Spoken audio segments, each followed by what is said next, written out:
Réveille ton bise, tin tin tin. Réveille ton bise. Bienvenue sur Réveille ton bise, le podcast qui t'aide à y voir plus clair quand tu ne sais plus trop où tu vas et que tu as envisagé au moins une fois de fermer ta boîte à 2h32 du mat après une énième insomnie.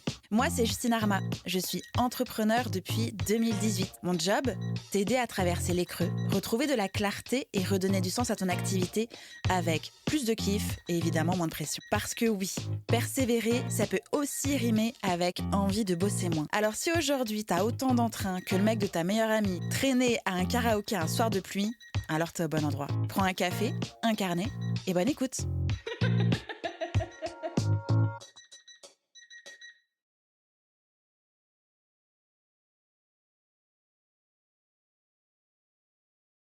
Bonjour Justine. Eh ben ça va super, merci et toi? Je vais hyper bien, j'ai l'impression de dire ça à chaque fois que j'interviewe quelqu'un, mais je suis si contente de t'avoir dans le podcast. Depuis le temps qu'on se connaît, depuis le temps qu'on veut s'inviter, tu es enfin là et pour un sujet hyper important. Merci d'avoir accepté mon invitation. Eh ben surtout merci à toi de m'avoir invitée, ça me fait juste beaucoup trop plaisir d'être là.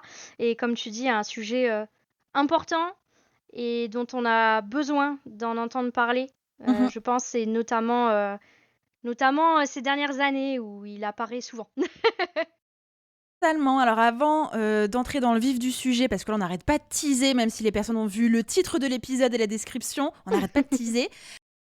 Est-ce que tu peux te présenter, s'il te plaît, et nous expliquer ce qui t'a amené à te spécialiser sur ce sujet-là? Ouais. Du coup, je m'appelle Elodie et je suis thérapeute bien-être spécialisée dans l'épuisement et le burn-out professionnel. Donc tout ce qui est salariat, entrepreneuriat. Et pourquoi est-ce que je me suis spécialisée dedans? Bah, déjà parce que la santé mentale m'intéresse énormément depuis très longtemps. Parce que c'était important pour moi aussi de servir l'autre, les gens, l'humain, enfin voilà. Donc j'étais partie sur ça à la base, mais pas sur le burn-out du tout.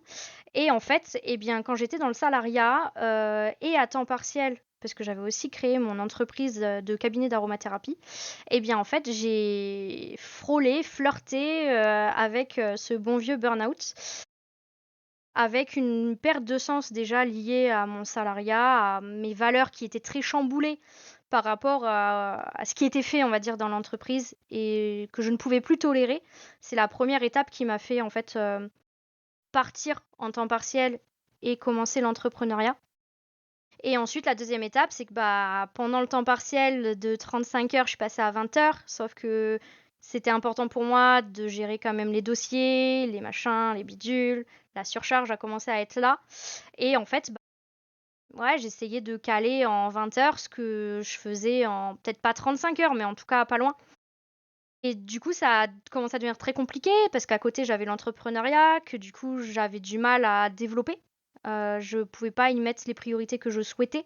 En tout cas, je ne m'autorisais pas plus exactement à le faire parce que c'était très important pour moi d'être une salariée très bien vue par ses collègues, par ses dirigeants, par ses clients, de bien faire mon travail, de faire plaisir, de faire passer avant moi.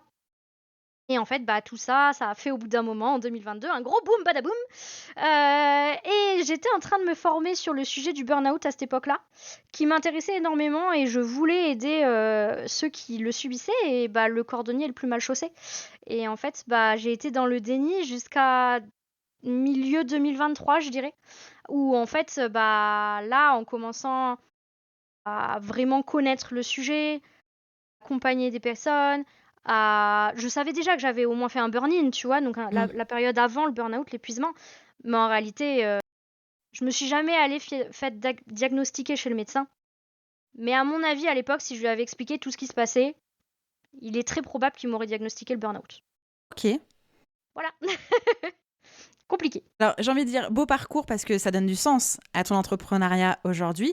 En même temps, c'est pas beau d'avoir fait un burn-in, d'être épuisé, d'avoir flirté, dansé avec le burn-out. Nous sommes d'accord, mais en tout cas, ton On est d'accord. entreprise fait sens puisque c'est ton vécu et que du coup, tu es l'une des meilleures personnes avec lesquelles on peut se faire accompagner dès lors qu'on commence à ressentir ces signaux d'alerte. Et Ouais, justement, on va essayer de voir comment est-ce qu'on peut aider nos auditeurs, auditrices à tout à fait. essayer d'identifier s'ils sont en burn-in, burn-out, s'ils sont juste, et la grosse guillemets, épuisés, s'ils sont en phase de surcharge. Surtout lié au fait que quand on se lance en business, généralement, c'est parce qu'on a envie d'exercer une activité qui nous passionne. Et c'est à ce moment-là, en fait, qu'on commence à ne plus connaître les limites de la passion, du travail, de la fatigue, de la persévérance. On n'arrive plus à savoir s'il faut continuer, s'il faut s'accrocher, s'il faut lâcher.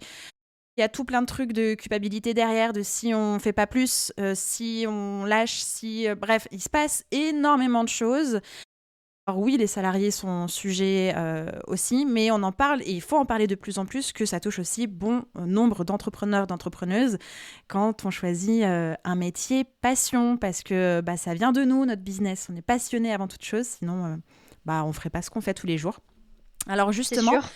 selon toi, quels sont les principaux facteurs qui rendent les métiers passion particulièrement vulnérables, en fait, sujets à l'épuisement?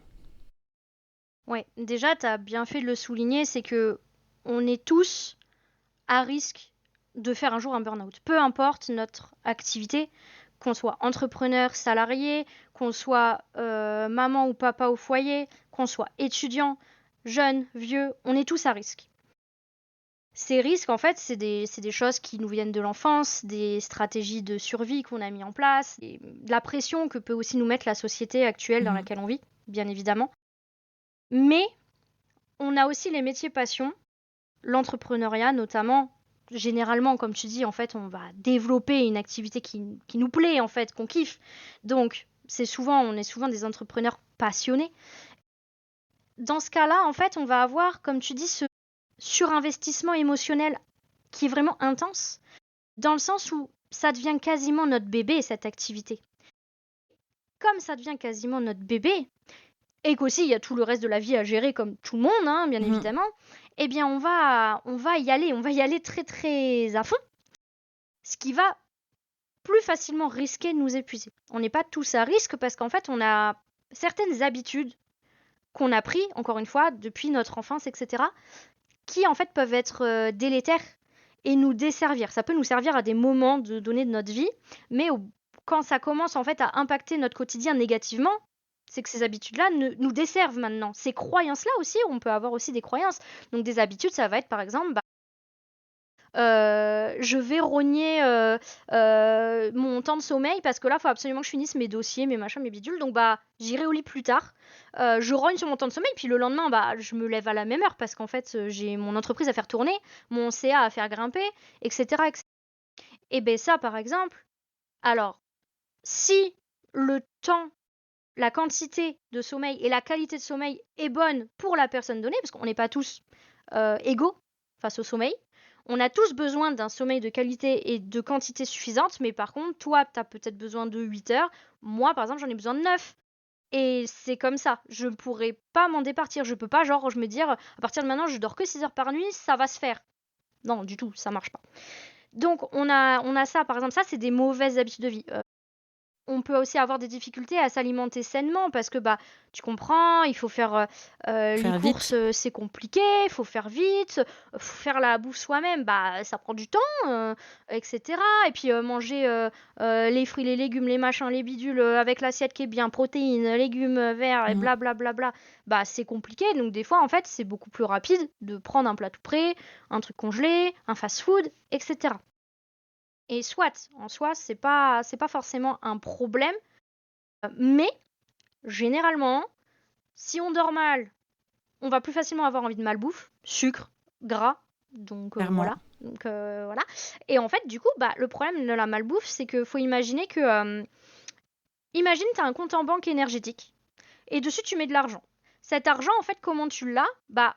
Tu as suffisamment dormi en quantité et qualité, tu mets 100 balles pour cette bonne nuit. T'as mangé sainement, tu mets 50 balles. Ok. Tu manges de la malbouffe, tu mets 50 centimes. Tu dors mal, tu mets moins 50 euros, etc., etc. Et en fait, ça va être un équilibre avec lequel tu vas devoir jongler et avec lequel surtout tu vas devoir créer. Parce que l'équilibre, il se trouve pas sous une pierre. Il est nécessaire de le créer par rapport à ce que t'es toi-même, tu vois. Bien sûr. Donc déjà, pareil, l'équilibre de l'entrepreneur, ça peut être vite compliqué parce qu'on a un flou entre la vie pro et la vie perso. Souvent, on travaille de chez nous, des fois même de notre lit, avec l'ordi sur les genoux. C'est compliqué. Par exemple, pour l'exemple du lit, eh bien, il est important que la chambre reste un lieu de repos et de sommeil. Parce que sinon, en fait, le cerveau, il comprend pas. Donc, quand il ira dormir, il va se dire, bah, je fais quoi? Je dors, je travaille. Enfin, genre, j'en sais rien, tu vois. Et donc, avoir son bureau à soi, qui est vraiment spécifique pour travailler, ou en tout cas, voilà, pour faire cette activité à part, c'est déjà beaucoup plus sain. On va avoir plein de choses comme ça. On va avoir aussi, évidemment, le flip de pas faire le chiffre d'affaires. Donc, bah, si je fais pas le chiffre d'affaires, oh là là, on est le 20 du mois, je vais devoir cravacher. Ça, on connaît tous, on connaît tous. Et donc, on va travailler encore plus, encore plus, encore plus. Et en fait, c'est plein de choses comme ça qui font que on a ce déséquilibre entre énergie donnée et ressources récupérées. Totalement. Et j'aimerais aussi préciser que, comme tu l'as dit, quand on travaille à son compte de chez soi sur un sujet qui nous passionne, on perd les limites, le cadre qu'on pouvait avoir à l'école, dans le salariat, etc. Et du coup, nos dimanches deviennent des lundis et vice-versa. Donc, parfois, on peut avoir tendance à être totalement décousu en termes de rythme, de ne pas avoir de vrai off, de vraies coupures, de vraies fins de journée, de vrais week-ends, de vraies matinées off, de vrais, en fait, Moment. parce que ça nous suit de partout. Et même des personnes qui disent non, mais moi je travaille que 2 heures par jour. Oui, mais c'est 2 heures par jour, tous les jours, toute l'année, pendant des années, il n'y a pas de repos pour autant. C'est du ça. tout. T'as raison de le souligner. Bah, ça fait partie du flou vie pro, vie perso au final, hein, mais t'as totalement raison de le souligner bah ouais, on est très nombreux, ou le week-end on va aussi bosser, la nuit, le machin. Alors, qu'on puisse adapter nos horaires et être flexible dessus, c'est bien, c'est intelligent, parce que on a cette liberté, nous, en tant qu'entrepreneurs, généralement, de pouvoir justement adapter notre journée à qui on est, ce qu'on est et nos préférences. Et ça, c'est top. Mais pas à outrance, comme tu le dis. Parce que si on commence à faire 7 jours sur 7 et 10 heures par jour, allez, et je peux être gentille même, parce que je pense qu'il y en a qui font plus, bah ça devient impossible à gérer au bout d'un certain temps. Bien sûr, exactement. Et justement, comment est-ce qu'on pourrait faire la différence entre une fatigue normale et les premiers signes d'un épuisement ? La fatigue normale, il faut vraiment s'imaginer qu'elle disparaît après un bon repos. Elle va disparaître rapidement après une bonne nuit de sommeil, après une sieste si nécessaire. Certaines personnes vont préférer faire des siestes et on appelle ça en fait dormir en fractionné. Pas forcément dormir les 9 heures, par exemple moi j'ai besoin de 9 heures, bah potentiellement je pourrais faire 8 heures et 1 heure de sieste. J'exagère un peu parce qu'en réalité on fait jamais 1 heure de sieste, mais peu importe. Mais et par exemple moi je le fais pas parce que généralement j'arrive mieux à dormir d'une traite quand on va dire je suis dans un fonctionnement optimal. Ou en tout cas le meilleur fonctionnement que je peux avoir pour moi. Mais certaines autres personnes, par exemple, on a les taxis aux États-Unis. Il y a beaucoup de drivers de taxi qui vont dormir en fractionné tout au long de la journée. Genre 20 minutes là, pouf, après il fait des courses, hop, 20 minutes là, et en fait il fait genre ça 4-5 fois. Alors, spoiler alerte, au bout d'un moment, tu craches parce qu'en réalité, il n'a pas du tout son content de sommeil. Mais ça existe. Il y a beaucoup aussi d'artistes qui font ça. Les Picasso et compagnie, en réalité, bah, c'est des gens qui sont plus à avoir de la créativité la nuit et tout ça. Et en réalité, bah, ça leur conviendra très bien de faire des courtes siestes à des moments précis de la journée et avoir un autre moment où ils vont dormir un peu plus longtemps. Ok. Et du coup, quand on pense les premiers signaux de l'épuisement, ce serait quoi ? Si on arrive à récupérer en prenant quelques jours de vacances, si on arrive à récupérer en faisant, comme tu dis, de l'endormissement fractionné, si on a moyen de récupérer, c'est ok. Mais Ouais. à quel moment c'est pas ok ? C'est ça. Donc, bah, du coup, voilà, la fatigue normale, elle va disparaître rapidement. Point. Quand on commence à être dans l'épuisement, donc ce qu'on appelle le burn-in, c'est une phase qui peut durer très longtemps, des mois, voire même des années. Ça, il faut vraiment s'en rendre compte. C'est une phase qui, en fait, on va avoir des symptômes, des signaux que notre corps nous envoie, que souvent, en fait, on passe à la trappe un peu comme une autruche, hein, on met la tête dans le sol. Et en fait, ces signaux sont de plus en plus nombreux, de plus en plus fréquents et de plus en plus puissants. Donc, dès que c'est à la fin où là, on est vraiment au pire des pics de douleur, de quantité de signaux, etc., grosso modo, on est très proche du burn-out. Au début, ça peut commencer doucement. On va avoir 3 types de signaux différents. C'est vraiment les signaux physiques, donc fatigue physique, bien évidemment, douleur physique, des maux de tête, des tensions musculaires, des problèmes digestifs, des problèmes de peau, de l'eczéma, du psoriasis, etc. Ça, c'est plus physique, du coup. Ensuite, on va avoir des problèmes émotionnels et mentaux. Donc, par exemple, tout ce qui est... on va être beaucoup plus irritable. On va avoir des émotions yo-yo, en mode, on va se mettre à pleurer un peu... on n'aurait pas pleuré d'habitude pour le même événement, en fait. Oui, c'est potentiellement compliqué, mais en fait, là, on est dans une surcharge émotionnelle, donc ça déborde. On va avoir aussi tout ce qui est difficulté émotionnelle de se faire comprendre. On a l'impression qu'on n'est pas trop compris, etc. On peut avoir un peu tout ça. Et enfin, on a tout ce qui est signaux plutôt cognitifs. Donc cette fois-ci, c'est au niveau du cerveau, entre guillemets. Hein. Et en fait, on va avoir tout ce qui est difficulté de concentration, difficulté à rester concentré aussi. On va avoir difficulté de mémorisation. Plus que d'habitude, on va plus facilement se dire merde, où est-ce que j'ai mis mes clés, où sont mes lunettes, mon téléphone, etc. Moi, par exemple, il y a encore peu de temps, simplement parce que en ce moment, c'est une période où je suis un peu plus fatiguée que d'habitude, pour des raisons de santé que toi, tu connais. Eh bien, en fait, je suis restée devant le frigo, tu sais, les yeux un peu dans le vide, en mode tu vois limite flou, et à me dire j'ai encore besoin de trucs là dans le frigo là pour la recette que je vais préparer. Puis tu restes, mais je sais pas, tu restes potentiellement 30 secondes avec les yeux vitreux. Et puis tu refermes, puis tu retournes voir ton truc, puis ah ouais merde, j'ai oublié tel truc. Et en fait, tu l'avais sous les yeux. Ça, par exemple, c'est des signaux qu'on peut voir.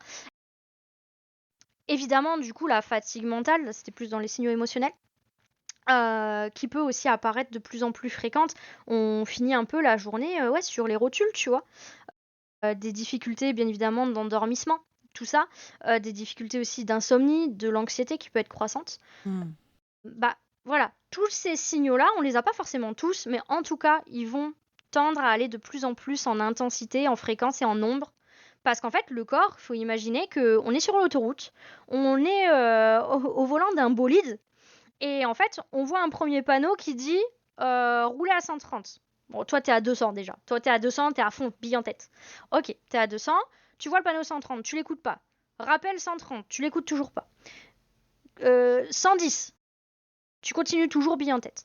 Etc. Et en fait, 50, là, ton corps, il est en mode, mais elle a pas compris, mais en fait, là, dans 1 kilomètre, il y a le mur.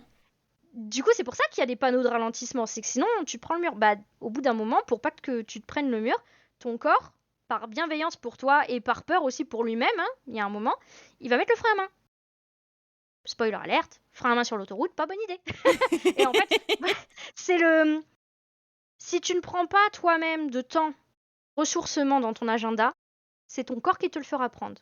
Mais c'est pas toi qui choisiras à quel moment tu les mets, ces périodes de ressourcement. Non, c'est lui qui va te dire là tu arrêtes tout, tu te fous dans le lit et tu n'y bouges plus.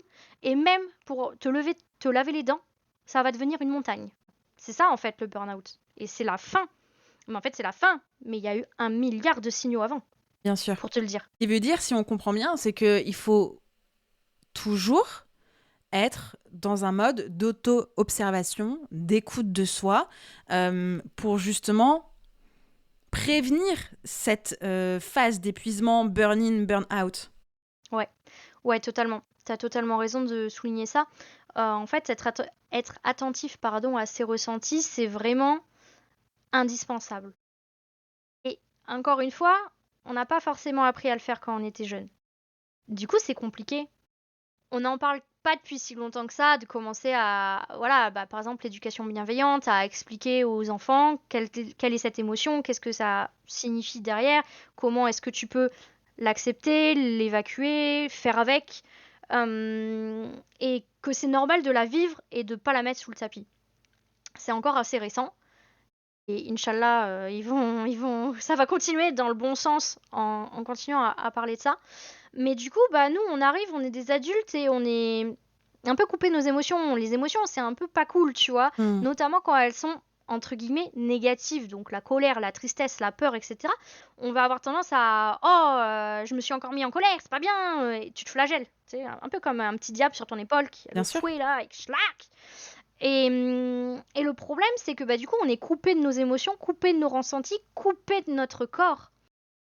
Et on est beaucoup à considérer que notre corps est notre ennemi parce qu'il ne fait pas ce qu'on veut ou qu'il ne suit pas comme on le souhaiterait. Il ne va pas assez vite, il ne va pas suffisamment vite par rapport à ce qu'on veut faire, on n'est pas content de ne pas avoir l'énergie qu'on veut pour faire tout ce qu'on a envie dans la journée. Le souci, en fait, c'est que notre corps, on y vit depuis le début, c'est lui qui nous porte. Et en agissant avec lui comme un ennemi et en essayant de le combattre, déjà, ça sert à rien. Et ça va juste faire que la chute sera plus brutale et plus compliquée à remonter. Donc, comment faire ? Parce que là, c'est bien mignon, on dit que c'est important du coup d'être dans le ressenti de son corps. Mais en fait, ça s'apprend. Ça s'apprend et ça n'a pas besoin d'être des heures par jour d'écoute de son corps. C'est là, on peut tous se poser quelques secondes, 1 à 2 minutes, pas 10, 15, 20, 30 minutes, c'est bon, on peut le faire en beaucoup moins de temps. Et qu'est-ce que je ressens là dans mon corps ? Qu'est-ce que je ressens ? Est-ce que là, au niveau de mes pieds, est-ce que je ressens des tensions ? Est-ce que j'ai de la douleur ? Est-ce que je me sens confortable, inconfortable ? Est-ce que je ressens du chaud, du froid ? Est-ce que je me sens neutre ? On a le droit, c'est ok. Et juste focaliser au fur et à mesure de tout son corps, du bas en haut, préférentiellement, pour voir qu'est-ce qui se passe. Moi, par exemple, là, tout de suite, je ressens quelques tensions au niveau de mon cou et de mes épaules. C'est ok. Maintenant, je me connais suffisamment pour savoir que c'est un de mes premiers signaux de stress et de fatigue. Et en fait, au fur et à mesure, en faisant ça, on va pouvoir mettre des mots sur nos mots et pouvoir vraiment se regarder sans jugement, un peu comme si on se mettait à côté, comme un ami bienveillant qui, là, il fait un scan et il voit ce qui se passe. Et c'est ok. Ça peut être négatif, positif, c'est ok, ça existe. Ça existe et le but, c'est pas de se couper de ce qui est négatif, quoi. C'est pas ça l'intérêt. Et en fait, en faisant ça, déjà, tu vas pouvoir te rendre compte que le corps, il t'en envoie déjà des signaux. Et qu'on n'est pas sur cette idée reçue un peu de j'ai été diagnostiquée burn-out et en fait, je l'avais pas vu venir. On le voit venir. On l'écoute pas. C'est ça. Notre corps nous le dit, mais on l'écoute pas. T'as pas voulu regarder, quoi. Ouais, c'est ça. En fait, on se met des lunettes sur les yeux parce qu'on... Non, je vois pas, tu sais, comme un enfant un peu. Enfin, non, me dis rien et tout. Donc, c'est ça, mais c'est quelque chose qui s'apprend, qui peut être un peu inconfortable au début parce que c'est pas quelque chose d'habituel. Mais j'ai envie de dire, quand t'étais enfant, si tu t'étais arrêté d'essayer de marcher après les 3 premières gamelles, tu marcherais pas aujourd'hui, hein, donc c'est bien que tu as réussi à passer outre ça. Donc voilà, moi, ce que je pourrais conseiller à nos auditeurs et auditrices, ça serait de faire, de prendre le temps, 1 minute, 1, 2, 3 fois par jour. Commencer petit, 1 fois par jour au début, et puis la semaine d'après, 2 fois. Et juste voir les informations que ça donne. Juste l'information que ça donne, tu vois.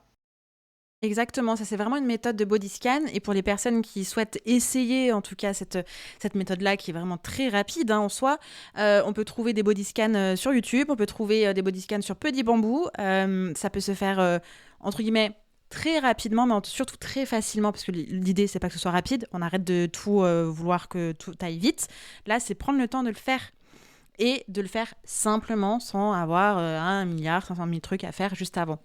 On se pose, on lance YouTube, Petit Bambou, peu importe, on réécoute cet épisode parce que tu l'as très bien fait ce body scan. Et on se scanne. Il y a ça, et puis effectivement, ce qui peut être intéressant en plus ou différemment, c'est tout ce qui est aussi de poser à l'écrit ce qui se passe en fait. C'est ça. De faire un peu de journaling. Ouais.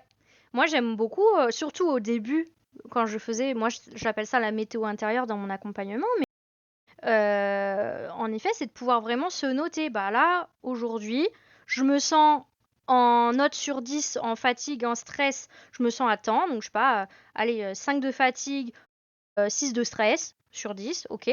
Et maintenant, voilà, mes ressentis, c'est ça. Alors, on va plutôt noter les négatifs parce que c'est ceux-là qui vont nous donner plus d'informations.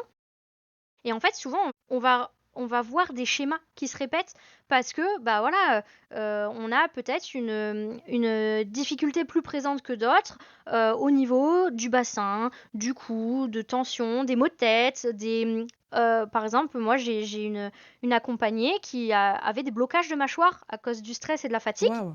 Et du coup, bah, forcément, ça agit surtout, donc blocage de mâchoire plus maux de tête. Et en fait, après quelques semaines de météo intérieure et d'autres techniques que je pourrais citer après, eh bien en fait, ça a complètement disparu. Mais parce qu'on prend le temps on voit et on met après en place des choses qui vont vraiment nous aider, nous. Et attention, ce qui nous aide, nous, n'aide pas forcément notre voisin, et ce qui aide notre voisin ne nous aide pas forcément nous. C'est à nous de trouver les bonnes pratiques qui nous Oui, conviennent, c'est on ça. va dire. Et ce que je veux absolument dire à nos auditeurs et nos auditrices, c'est que tout ça, s'écouter, ralentir quand on en ressent le besoin pour mieux repartir ensuite, etc. Je veux vraiment leur dire que c'est un acte de respect et de bienveillance envers nous-mêmes, en fait. Mhm. Voilà. Totalement. Et j'ai même aussi envie d'appuyer un peu ça, c'est que ce serait un fonctionnement naturel et optimal, même pour la survie de l'humain. Mais Ce totalement. n'est que notre société qui nous a appris qu'il fallait toujours être dans le mouvement, la productivité, la production, la Exactement. création, l'activité en fait, totalement, la réflexion, tous ces trucs en invention, etc. etc. Ouais, Le chasseur-cueilleur, il n'était pas en train de se demander combien de posts il allait faire sur Instagram, en fait. c'est sûr. Et regardez pas ses stats toutes les 3 secondes. Voilà, c'est qu'en fait, il y a tout ce quotidien-là, ces obligations, entre guillemets, qui sont venues s'ajouter et qui nous ont fait arrêter notre fonctionnement naturel et optimal, de prendre le temps de vivre, de prendre le temps de respirer, d'aller marcher un peu, de faire le vide. Et faire le vide, ne rien faire, j'ai même envie de dire, c'est la chose la plus difficile que j'ai eu à faire. Parce que ne rien faire, genre juste regarder les nuages et s'accrocher aux nuages Mmh. et genre arrêter de penser, mais c'est effroyable, Oui. difficile. Et c'est aussi être dans l'acceptation bah, peut-être que tu n'arriveras pas à arrêter de penser à ce moment-là donné, et c'est ok. Là, peut-être que ton corps, il n'y arrivera pas, et bah, c'est comme ça, en fait. Tu vois, il n'y a pas besoin de se flageller. On se flagelle déjà assez comme ça. Et je trouve ça intéressant que tu le mentionnes, c'est que notre société, c'est... si tu n'y arrives pas, t'es pas à la hauteur. Si tu n'es pas productif, tu n'es pas assez. Mhm. Si tu ne fais pas des choses, enfin, ou plutôt, si tu ne fais rien, alors t'es pas productif, donc t'es pas assez, etc. Mhm. Mais par exemple, ne rien faire. Moi, on me dit souvent, mes accompagnés, ma communauté, tout ça, on me dit souvent, ah, ce week-end, j'ai rien fait. J'étais devant la télé, à regarder un film, machin, j'avais pas envie de bouger, de sortir, machin, j'ai rien fait. Est-ce que vraiment, t'as rien fait? Dans le sens où prendre soin de soi, prendre du repos, regarder la télé parce que ça te fait plaisir de regarder un film, passer la journée ou le week-end à la maison parce que bah t'as pas envie de sortir et que ça te fait du bien en fait, ça te relaxe, ça te détend, ça te remet en énergie, ça te ressource. Est-ce que c'est vraiment ne rien faire? Tu vois, j'aime bien dire que ça reste des verbes d'action. Mhm. Donc à partir de ce moment-là, tu ne fais pas rien. Et par exemple, moi j'ai banni ce terme de mon langage parce que le cerveau a tendance à prendre pour argent comptant ce qu'on lui dit. Donc si tu dis je n'ai rien fait, lui il va le prendre pour acquis. Et du coup, comme dans sa tête, ne rien faire égale pas bien, pas productif pour la société, etc., etc., alors tu rentres dans une boucle de bah, du coup, c'était pas bien. Alors que si, tu as fait des choses. Tu vois? Exactement. Justement, alors j'espère, enfin j'espère, je sais pas si j'espère, mais potentiellement qu'il y a des auditeurs et auditrices qui nous écoutent et qui sont en train de se rendre compte que la corde est bien tirée. Cette prise de conscience, déjà, c'est un grand premier pas. Parce que ça y est, on l'entend, on le voit. Mais ça peut être assez violent de prendre conscience de ça immédiatement. Tout dépend aussi de son niveau d'épuisement, surmenage, etc., burn-in, tout ça. Mhm. Qu'est-ce que tu pourrais leur conseiller de faire ou de ne pas faire là, à l'instant T?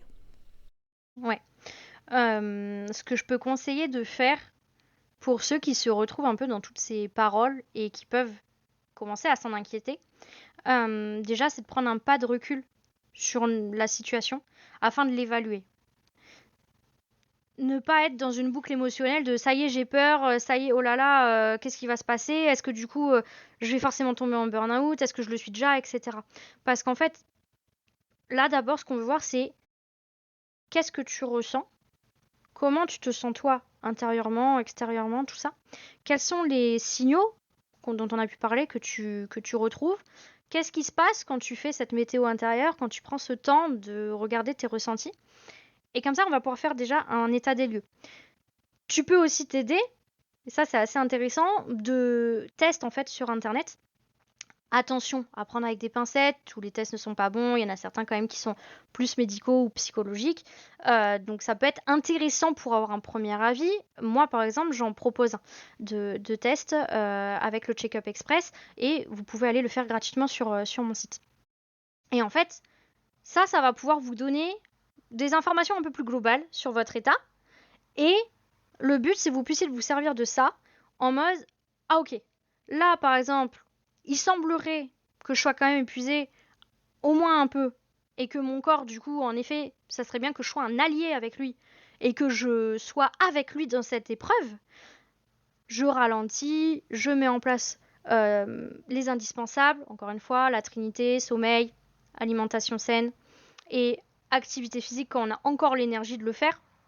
Même un petit peu, hein, vraiment, même aller se balader 10 minutes à pied tranquille, c'est déjà bien en fait. Ça fait du bien. Et si les résultats semblent encore plus mauvais, là, ce que je dirais, c'est vraiment aller voir votre médecin traitant avec toutes ces informations-là pour pouvoir lui en parler.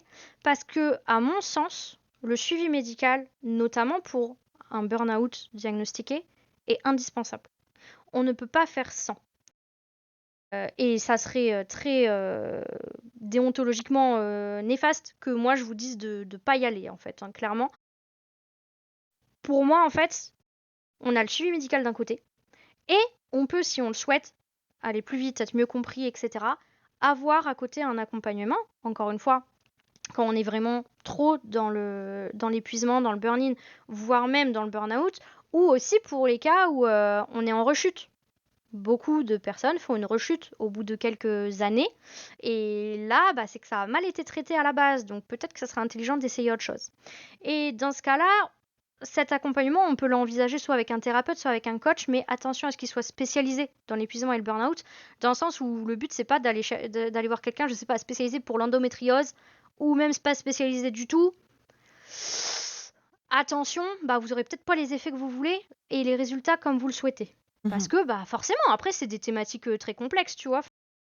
Avant mes formations, avant de comprendre vraiment la problématique, pour ma part, j'étais pas du tout formée sur le sujet. Et des fois, on va avoir des médecins ou en tout cas du professionnel de santé qui ne sont pas assez non plus connaisseurs du sujet et qui pourraient mal nous diagnostiquer ou pas nous diagnostiquer. Et là, attention aussi, si vous n'êtes pas convaincu de ce que votre médecin vous a dit ou quoi, n'hésitez pas à avoir plusieurs sons de cloche ou à aller voir. Il y a très certainement aussi des professionnels de santé spécialisés aussi dans le burn-out, donc ça peut être aussi intéressant d'aller là-dedans. Oui, totalement.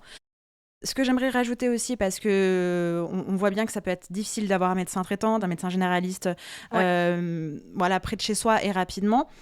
Utiliser ce qui a été mis à disposition pendant notre pandémie, des applications où on peut prendre rendez-vous avec un médecin généraliste ou qui va ensuite nous orienter vers des spécialistes en fonction de ce qui a été diagnostiqué. En attendant de pouvoir voir rapidement son propre médecin. Titre d'exemple, moi l'année dernière, quand je sentais que j'étais vraiment à 2 doigts de péter mon câble, j'avais 2 mois d'attente pour mon médecin. J'allais pas tenir 2 mois du tout. Bien, ouais.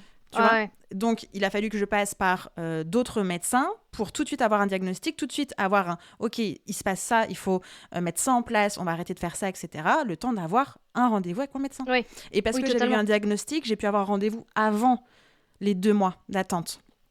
Parce que tout de suite, il y a de l'information en disant bah, voilà, il s'est passé ça, on m'a diagnostiqué ça, faut que je vois rapidement monsieur machin. OK, c'est bon, on vous trouve une place là, et toujours 15 jours, 3 semaines. Donc Ouais, bon, oui, oui, il y a ça des endroits où ajoute. c'est difficile, exactement. Oui, c'est sûr. C'est Donc il y a sûr. des alternatives utiles comme ça, et aussi à toutes les personnes, parce qu'évidemment, on s'adresse à des entrepreneurs. Pour un entrepreneur, dire t'es fatigué, il faut que tu t'arrêtes, ça peut être archi compliqué parce que justement, derrière, Totalement. si je m'arrête, ma boîte coule. C'est ça, évidemment. Comment on fait avec cette pensée-là qui est genre juste anxiogène? C'est comme si c'était une question de vie ou de mort finalement. Bien, ce que je dirais, c'est justement si tu es dans l'écoute de ton corps, au moins un minimum, tu arriveras jamais à cette étape où, en fait, là, il faut vraiment complètement tout arrêter. Alors évidemment, malheureusement, il y en a qui vont jusqu'à cette étape-là. J'aurais tendance à dire que pour ces personnes-là, et pour toutes les personnes, hein, mais du coup, notamment pour ces personnes-là ou qui n'ont pas forcément le choix de pouvoir s'arrêter ou non, de réévaluer ses priorités. Quelles sont tes priorités? Ok, très bien, tu as besoin de faire du chiffre d'affaires, on l'entend. Mais qu'est-ce que tu peux mettre aussi en place pour que tu aies aussi ta priorité de santé qui soit là, en fait, qui existe? C'est ok, elle existe. Tu pourrais par exemple déléguer certaines de tes tâches, même si c'est temporaire, pour diminuer ta charge mentale. Par exemple, ça serait un des exemples. Tu pourrais aussi décider d'essayer de faire que le minimum syndical pour que ton entreprise tourne et le reste, tu essayes de te ressourcer. Et vraiment, c'est très important de le dire, c'est que on va avoir besoin à un moment de se fixer des limites saines, d'apprendre à dire non ou oui, mais c'est très difficile, mais c'est nécessaire quand on se sent épuisé ou quand ça ne fait pas sens pour nous, de pouvoir se permettre de dire parfois non. Ça fait pas de soi quelqu'un de plus méchant, d'égoïste ou quoi. C'est aussi se respecter soi-même, encore une fois, et être bienveillant envers soi-même. Ça, c'est très important. Et du coup, diminuer le nombre de choses qui nous fatiguent, qui nous épuisent, qui aspirent notre énergie, augmenter le nombre de choses qui nous redonnent de l'énergie, qui nous ressourcent, et surtout pitié, mais pitié, c'est faire attention au sommeil et à l'alimentation, à l'activité physique. On n'en parlera pas là dans le sens où la personne en burn-out ou proche de l'être, elle n'a pas l'énergie de le faire et c'est ok. Ça reviendra au fur et à mesure quand ça reviendra. Mais du coup, les fondations de notre bien-être, et là je parle vraiment de fondations et même pas de piliers, c'est le sommeil. Mhm. Et ensuite, dans les piliers du bien-être, on va avoir l'alimentation, l'activité physique, etc. Mais donc, s'il vous plaît, faites attention à votre sommeil en qualité et en quantité et ne rognez pas sur vos horaires. Essayez de comprendre vos besoins physiologiques et biologiques. Combien d'heures vous avez besoin, vous? Le minimum, alors, le minimum normalement c'est 7 heures. Certaines personnes ont une petite différence génétique qui font, mais c'est très rare ces personnes-là, hein, qui font qu'elles peuvent gérer avec 6 heures. Spoiler alerte, il n'y en a vraiment pas beaucoup. Et comme je vous l'ai dit, moi c'est 9 heures. J'aimerais bien avoir que 6 heures, ça me ferait 3 heures de plus chaque jour. Et juste c'est comme ça, et c'est ok. Et maintenant je l'ai accepté. Alors qu'avant je l'acceptais pas en fait. Ça me frustrait énormément Mhm. de devoir dormir autant. Et j'entends souvent la phrase je dormirai quand je serai mort, quand je serai à la retraite, ou ce genre de phrase très excessive. Mais si tu dors pas là, tu pourras jamais profiter de ta vie, ton quotidien, faire les choses en étant en forme et en étant bien, en étant efficace, en ayant tout ce que tu as envie. Du coup, au-dessus de ça, tu rajoutes aussi l'alimentation, parce que par exemple, en période de stress, on va vraiment avoir des ressources qui vont être très vite pompées par le corps. Bah, en fait, on ne crée pas de l'énergie comme ça en claquant des doigts, hein, ça ne vient pas de nulle part, ça se crée parce que ce qu'on mange, notre ressourcement quand on dort, quand on fait les siestes, etc., nous donne de l'énergie pour le corps. Et notamment, par exemple, on a le magnésium qui est surutilisé en période de stress. N'hésitez pas à vous complémenter. Et encore là, attention, on est dans des Dans des questions on prend pas n'importe lequel parce que selon, tel ou tel magnésium, la biodisponibilité n'est pas la même, c'est-à-dire que Mhm. notre corps l'absorbe pas de la même manière. Le but, c'est pas non plus de mettre son argent dans les toilettes, tu vois? Ça, je Mhm. le dis aussi souvent à mes accompagnés, et c'est vraiment des choses, tu vois, on va plutôt, favoriser des bisglycinates de magnésium et cetera. Si vous connaissez pas et que vous avez pas l'énergie de vous renseigner, allez voir les personnes qui connaissent. Enfin, il y a un moment, aidez-vous, aidez-vous et c'est OK, en fait, de demander de l'aide aussi. Parce que ça, Totalement. Et j'aimerais aussi ajouter que c'est comme au même titre que quand on a été élevé au moment où on doit se mettre au soleil, mets de la crème solaire. C'est la même chose en fait. Tu te lances en mmh. business, protège-toi. Couvre-toi en fait. Donc, prends une mutuelle, prends une prévoyance, mets de l'argent de côté en cas de. On n'est pas en mode YOLO. Advienne que pourra, on peut faire de l'argent comme ça facilement parce qu'un imprévu, par définition, ça ne se prévoit pas. Donc, l'idée, c'est de se protéger des imprévus. Et si, j'en sais rien, on a suffisamment de trésor de côté, d'argent de côté et qu'on tombe pas malade, paye-toi un voyage. Garde de l'argent de côté. Tout à fait, Paye-toi un tout voyage. à fait. Tu as totalement raison. Faut Fais-toi vraiment plaisir, faire en ça. fait. Et même, pas forcément un voyage qui pourrait prendre beaucoup de finances d'un coup, mais même si t'aimes bien aller te faire un spa, bah dis-toi que voilà, cette trésor-là, elle est utile aussi pour ton bien-être. Je sais pas, une demi-journée par mois, peu Carrément. importe, ou t'aimes bien les massages, ou t'aimes bien la lecture, enfin peu importe, ou t'aimes bien les mandalas, tu vois, bah voilà, tu pompes là-dedans parce que c'est fait pour ton bien-être si tu le souhaites, tu vois. Ou tu peux Exactement. avoir 2 trésors, une pour ton bien-être ou autre, mais en tout cas, c'est OK de te prendre des choses pour toi, tu vois. C'est important. Exemple très concret, il y a 10 jours, je suis allée me faire masser. Mmh. Un massage incroyable, ça coûtait 70 € et quelques, il me semble. Donc, Ouais. tarif normal, tu vois, mais Ouais, c'est ouais. quand même un tarif que tu sors. Ouais. Et je suis rentrée à la maison, je dis à Marvin, je dis mais pourquoi je fais pas ça plus souvent alors que j'adore ça. Je me Mmh. faisais masser par ma maman quand elle avait son centre de spa. Enfin, j'ai grandi avec ça, avec cette notion de bien-être, de massage, tout ça. Je dis mais je me l'offre pas. Par contre, pendant des Ouais. années, je fumais comme un fucking pompier Ouais. et donc Ouais. je dépensais de l'argent dans de la cigarette. Aujourd'hui, je ne fume plus. Pourquoi je dépense plus cet argent que Bien je sûr. dépense plus, tu vois, dans des clubs? Pourquoi est-ce que je vais pas le faire je sais pas, une fois par mois, ou une fois toutes les 6 semaines, j'en sais rien, peu importe, me faire masser. Mmh. Ah Puisque mais totalement. j'étais à, je sais pas, 10-15 €. Alors, je fumais déroulé, donc moins cher que les Indus. Les Indus, donc les blondes. Mais je ne sais même pas combien ça coûte maintenant les cigarettes. Mais je pense que Cher. largement, je dépensais 120 €, 150 j'en sais, par mois Par de mois. Ouais, c'est cigarettes. énorme. Mmh Voilà, mh. de Ah, c'est sûr que massage. quand tu arrêtes, ou que tu diminues le budget, tu peux le mettre dans autre chose, tu vois? Ça, Bah, c'est bien sûr. sûr, c'est ça. C'est intéressant que tu parles de ça parce qu'on a aussi, par exemple, quand on commence à se sentir mal, j'en ai pas parlé tout à l'heure, on peut commencer à avoir des comportements compulsifs. Ça peut être sur des cigarettes, ça peut aussi Mhm, être sur le café. Très très néfaste d'en prendre trop.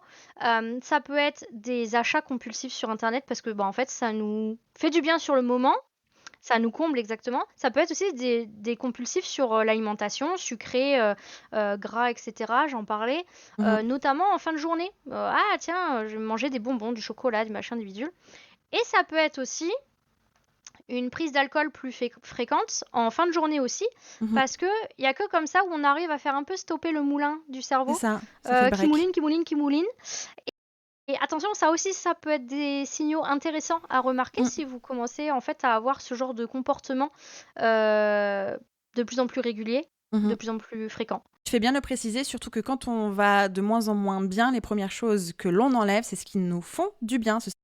Ouais, Dès qu'on est un peu en mode urgence, on arrête d'aller marcher, on dort moins, on mange mal, on fume plus, que des choses en fait qui vont détériorer au fur et à mesure notre énergie, nos ressources, notre santé. totalement. Alors qu'on sait pertinemment ce qui nous fait du bien, puisqu'on est devenu entrepreneur pour pouvoir peut-être passer plus de temps à la lecture, à la marche, au sport, j'en sais rien en fait. Mhm. Et c'est les premières choses qui sautent. Alors, encore une fois, dans une optique de prévention, il y a des contrats que vous pouvez faire avec vous-même, des Ouais. priorités. Soyez votre meilleur client. Si vous avez besoin d'avoir des super clients pour prendre soin des clients, par exemple, pour Mm, travailler je sais pas mm. quoi, soyez votre meilleur client et intégrez-vous dans votre planning, dans vos obligations, dans vos contraintes. C'est là. Faut pas que ça bouge, en fait. Ça me fait penser à l'histoire du bocal et des cailloux. Est-ce que tu l'as déjà entendu? Moi, je l'ai entendu, mais je veux bien que tu la répètes. Ouais. Ouais, pour nos auditeurs et auditrices. Mhm. Le bocal avec les cailloux, alors c'est soi-disant un professeur qui est à l'université qui a dit ça à ses étudiants.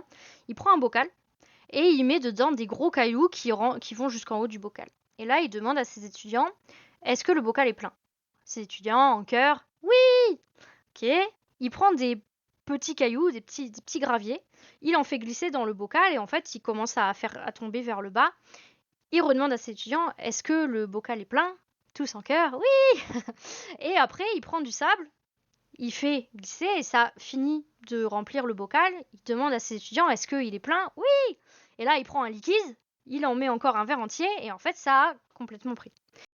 L'histoire derrière ça, ce qu'il explique, c'est que les gros cailloux, c'est les priorités dans notre vie, c'est ce qui est le plus important pour nous. Les granulés, c'est ce qui est un petit peu moins important, mais qui est quand même important pour nous, mais moins prioritaire. Le sable, ça va être tout ce qui est truc qu'on n'a pas prévu, les grains de sable qui font un peu bloquer le rouage, les engrenages, etc. Et l'eau, il dit en rigolant, c'est la bière qu'on boit avec ses potes. Peu importe. Toujours est-il que là, si on reprend ça, ce qui est intéressant, c'est comment est-ce qu'on peut le mettre en place dans notre vie. Parce que, ok, je trouve que c'est une histoire très sympa à être racontée, très sympa à être entendue aussi. Mais comment est-ce qu'on peut le mettre en place dans sa vie? Eh bien, quelles sont vos priorités? Oui, beaucoup vont dire, moi-même, je suis pas ma propre priorité. Là, je vous dis, attention, c'est peut-être pas le meilleur des plans parce que, comme on l'a vu, en fait, voilà ce que ça peut faire du coup de pas être sa propre priorité. Bref, toujours est-il que dans son agenda, le mieux à faire donc serait de d'abord caler uniquement nos grosses priorités, donc les gros cailloux, dans notre agenda, et c'est des non négociables. Ça sera fait à ce moment-là, point barre, on ne l'enlève pas. Donc, si une de nos priorités, c'est d'aller bien, et c'est du coup, par exemple, au travers de balades, de sommeil, etc., c'est calé dans l'agenda, ça ne bouge pas, on ne fait pas de « Ah bah tiens, ce bloc-là, ah tiens, c'est aller à la salle, je le dégage !» Alors qu'on sait très bien que ça nous ferait énormément de bien d'aller à la salle, pour certaines personnes, j'entends, encore une fois, le but c'est de trouver ce qui nous fait du bien à nous-mêmes. Ensuite, on met du coup les autres qui sont un peu moins prioritaires. Et enfin, seulement en dernier, on se laisse des plages pour le sable, pour ce qui est pas du tout prioritaire. Et c'est ça qu'on peut se permettre de bouger parce qu'en fait, à nos yeux, c'est ce qui est le moins prioritaire. Donc pourquoi est-ce qu'on bougerait ce qui est le plus prioritaire? Tu vois ce que je veux dire? Et on a souvent cette tendance à bouger ce qui est le plus prioritaire parce que tu comprends? Non, mais ça impacte que moi, donc c'est bon, je le vire plus loin. Et puis on a la même chose avec la to-do list qui rallonge. Mais oui. Et en fait, prendre soin de soi, étant donné qu'il faut mériter pour prendre soin de soi, ça aussi c'est une petite croyance de la société qu'elle nous donne, et bien du coup c'est à la 1001e place qu'on n'atteint strictement jamais puisqu'on rajoute toujours des choses dans la to-do. Exactement. Donc, en conclusion, soyez des cailloux. Les gros cailloux. Soyez les gros cailloux. Les promis, les gros cailloux. C'est ça, tout à fait. On a vu énormément de choses, donc notamment des méthodes déjà pour identifier, observer, se mettre en priorité, devenir des cailloux, prendre soin de soi, des méthodes naturelles, simples et efficaces en prévention et quand on se rend compte qu'on est en train de mettre le pied dans le plat.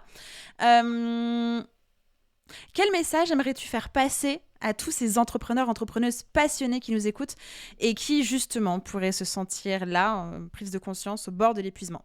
J'aimerais dire à tous nos auditeurs et auditrices que votre santé, c'est votre atout et votre bien le plus précieux que vous avez au monde. Que sans vous, il n'y a pas d'entreprise. Donc non, c'est pas une perte de temps. C'est la meilleure stratégie que vous pouvez avoir pour le marathon, en fait, qui est l'entrepreneuriat, parce que c'est pas un sprint, c'est un marathon. Donc, voilà, le message que je veux faire passer, c'est vraiment votre santé et votre atout et votre bien le plus précieux. Je pense qu'il n'y a rien à rajouter parce que c'est clairement ça. Si vous n'êtes plus derrière votre bureau parce que vous ne pouvez plus y être, il ne se passera plus rien. Donc l'idée, c'est de réussir, et je sais à quel point c'est difficile de trouver son équilibre. Et en plus, c'est fluctuant, donc l'équilibre que vous allez avoir aujourd'hui sera différent sans doute demain ou après-demain. Acceptez cette évolution, soyez en auto-observation, devenez des super cailloux, prenez soin de ces super cailloux de Dieu et apprenez en fait, ou remettez-vous en tête un post-it, j'en sais rien. que vous êtes au centre de tout et que ça doit être le cas constamment. Et c'est pas faire preuve d'égoïsme. On peut pas être en survie financière parce que le business marche moins bien et en même temps avoir une santé de merde, ça va pas le faire du tout en fait. Donc prenez soin de vous.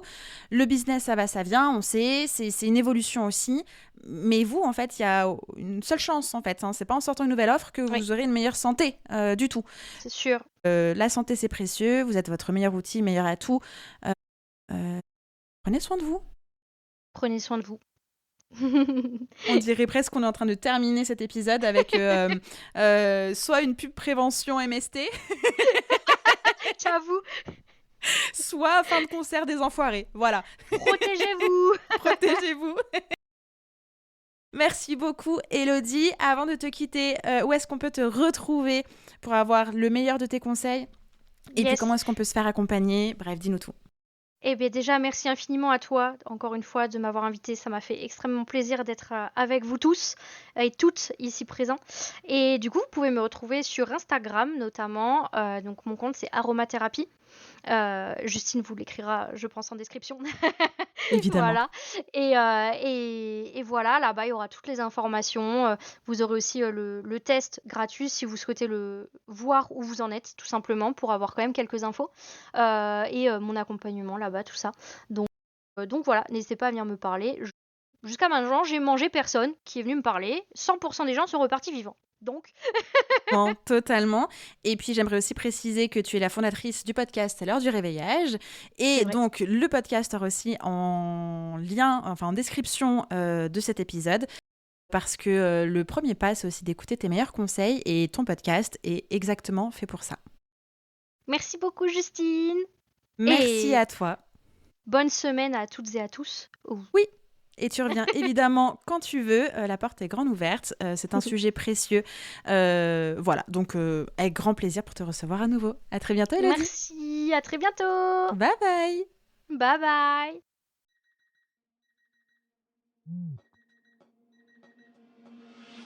Merci d'avoir écouté l'épisode jusqu'à la fin. Tu es clairement dans le club des vrais. Si ça t'a fait du bien, fait réfléchir ou donner un peu d'élan, partage-le à une entrepreneur autour de toi. Tu peux aussi t'abonner, laisser un avis et des étoiles sur Apple Podcast ou Spotify. C'est clairement le meilleur moyen de faire vivre Réveille ton bise. On se retrouve très vite dans le prochain épisode. D'ici là, prends soin de toi et de ton bise. Bye bye.